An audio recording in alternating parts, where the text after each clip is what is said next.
आज Doubtnut app download करें।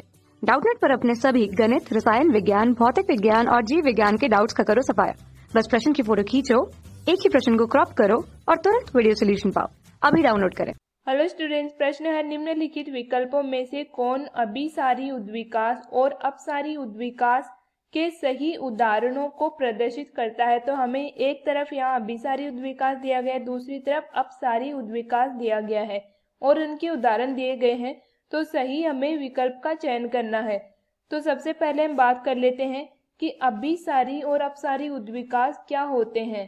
तो अभिसारी उद्विकास के बारे में हम सबसे पहले देख लेते हैं। अभिसारी उद्विकास या फिर इनको हम बोलते हैं कन्वर्जेंट इवोल्यूशन। अभिसारी उद्विकास जैसे नाम से स्पष्ट हो रहा है, इसमें क्या होता है, जीवों का विकास जो है वो अभिसारी क्रम में होता है।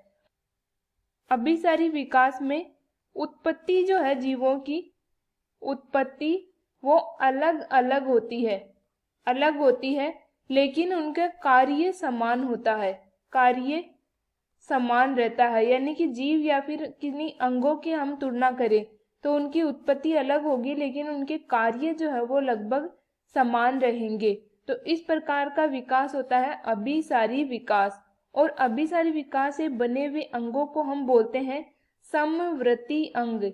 समवर्ती अंग यानी कि इनका कार्य समान होगा लेकिन इनकी उत्पत्ति अलग होगी।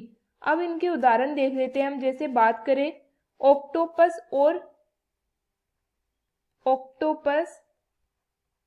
ऑक्टोपस जो कि किस में आता है, मोलस्का संघ का प्राणी होता है, मोलस्का ऑक्टोपस।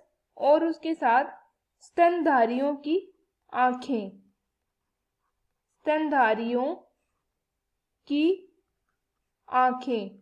तो ये एक उदाहरण है किसका, अभिसारी विकास का है। अब अभिसारी विकास किस प्रकार से है इनमें, क्योंकि ऑक्टोपस जो है ये मोलस्का संघ का प्राणी है, यानी कि ये इनवर्टिब्रेट्स में आता है, अकशेरुकियों में आता है। जबकि स्तनधारी जो है ये हमें पता है कशेरुकी प्राणी होते हैं और इन दोनों में ही आंखें पाई जाती है, लेकिन इनकी उत्पत्ति अलग अलग हो गई, अलग अलग संघों से है ये। लेकिन इनका कार्य जो है आंखों का दोनों में ही समान होता है, यानी कि आंखों का काम होता है दिखाई देने का, तो देखने का काम होता है दोनों में ही। तो इस प्रकार से कार्य इनका समान है लेकिन उत्पत्ति गलत है, इसलिए ये उदाहरण है अभिसारी उद्विकास का। दूसरे नंबर पे हमें अपसारी उद्विकास दिया गया है, तो इसके बारे में हम देख लेते हैं कि अपसारी उद्विकास क्या होता है। अपसारी उद्विकास या डाइवर्जेंट इवोल्यूशन। तो अपसारी उद्विकास जैसे नाम से स्पष्ट हो रहा है, इसमें क्या होता है, इसमें उत्पत्ति जो होती है अंगों की उत्पत्ति वो समान रहती है लेकिन कार्य भिन्न होता है, कार्य भिन्न या फिर अलग होता है। तो जिसके कारण क्या होता है, इस प्रकार से बने हुए अंगों को हम बोलते हैं समजात अंग। समजात अंग का मतलब इनकी उत्पत्ति समान होती है और कार्य अलग होता है। तो इस प्रकार के अंग या जीव, जब कोई एक जगह से उत्पन्न हुए जीव जो है वो अलग अलग जगहों पे चले जाते हैं, इस प्रकार से उनका वितरण हो जाता है अलग अलग जगहों पे। लेकिन अलग जगहों पे जाने के बाद उत्पत्ति तो उनकी समान ही रहती है और जगहों के हिसाब से, वातावरण के हिसाब से कार्य में भिन्नता आ जाती है। तो इनका उदाहरण जैसे हम बात करें कशेरुकियों में अग्रपाद, कशेरुकी प्राणियों में अग्रपाद, कशेरुकी प्राणियों में अग्रपाद। तो हम कशेरुकी प्राणी में अग्रपाद की बात करें तो सबसे पहले हम देखते हैं यहाँ पे मछलियों के बारे में, यानी कि पिसीज वर्ग में। तो पिसीज में जो अग्रपाद होते हैं वो किन में रूपांतरित हो जाते हैं, फ्लिपर्स में रूपांतरित हो जाते हैं, या फिर हम कह सकते हैं पखों में रूपांतरित हो जाते हैं और इनका काम होता है तैरने का पानी में। उसके बाद में अगर हम बात करें यहाँ पे उभयचरों के बारे में, अग्रपाद जो है वो चलने के काम आते हैं और उसके अलावा उनमें मैथुनांग पाए जाते हैं। और रेप्टाइल्स जो है जैसे सरीसृप या रेप्टाइल्स, तो सर्प इत्यादि में तो ये विलुप्त हो जाते हैं। और कुछ जैसे हम बात करें छिपकली वगैरह तो इनमें चलने के काम आते हैं। तो इस प्रकार से सरीसृप में इनका अलग काम हो गया। और तीसरे नंबर पे हम बात करें यहाँ पे पक्षियों के बारे में।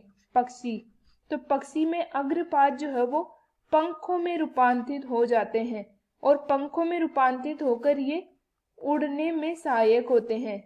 और अंतिम जो है मेमेलिया या फिर स्तनधारी, तो स्तनधारी जो है उनमें अग्रपाद का काम होता है स्तनधारी। जैसे हम मनुष्य की बात करें तो मनुष्य में अग्रपाद काम होते हैं, लिखने के काम आते हैं, लिखना, उसके अलावा खाना, और भी बहुत सारे काम होते हैं जिनमें अग्रपाद काम में आते हैं। तो ये अलग अलग काम होते हैं लेकिन उत्पत्ति इनकी समान होती है। पहला विकल्प में दिया गया है अभिसारी उद्विकास के लिए ऑक्टोपस और स्तनधारियों, तो यहाँ पे स्तनधारियों के नेत्र आएगा, ये यहाँ पे प्रिंट नहीं किया गया है। अपसारी का दिया गया कशेरुकियों के अग्रपादों की अस्थियां, तो ये विकल्प यहाँ पे पहला सही है। दूसरा है बोगनविलिया के कंटक और कुकुरबिटा के प्रतान, तो ये अभिसारी का ना होके अपसारी का उदाहरण है, तो दूसरे नंबर का विकल्प गलत है। उसके बाद में तीसरा में दिया गया है कशेरुकियों के अग्रपादों की अस्थियां, तो ये यहाँ पे उदाहरण है अपसारी का, जबकि हमें अभिसारी में दिया गया है, तो तीसरा गलत हो गया। डी नंबर का दिया गया है बोगनविलिया के कंटक और कुकुरबिटा के प्रतान, तो ये फिर से यहाँ पे गलत है। तो इस प्रकार से हमारा सही उत्तर आ जाएगा विकल्प ए। कक्षा 6 से 12वीं से लेकर नीट, IIT, JEE वो एडवांस के लेवल तक 1 करोड़ से ज्यादा छात्रों का भरोसा। आज ही डाउनलोड करें डाउटनेट ऐप या व्हाट्सएप करें अपने सारे डाउट्स 8400 400 400 पर।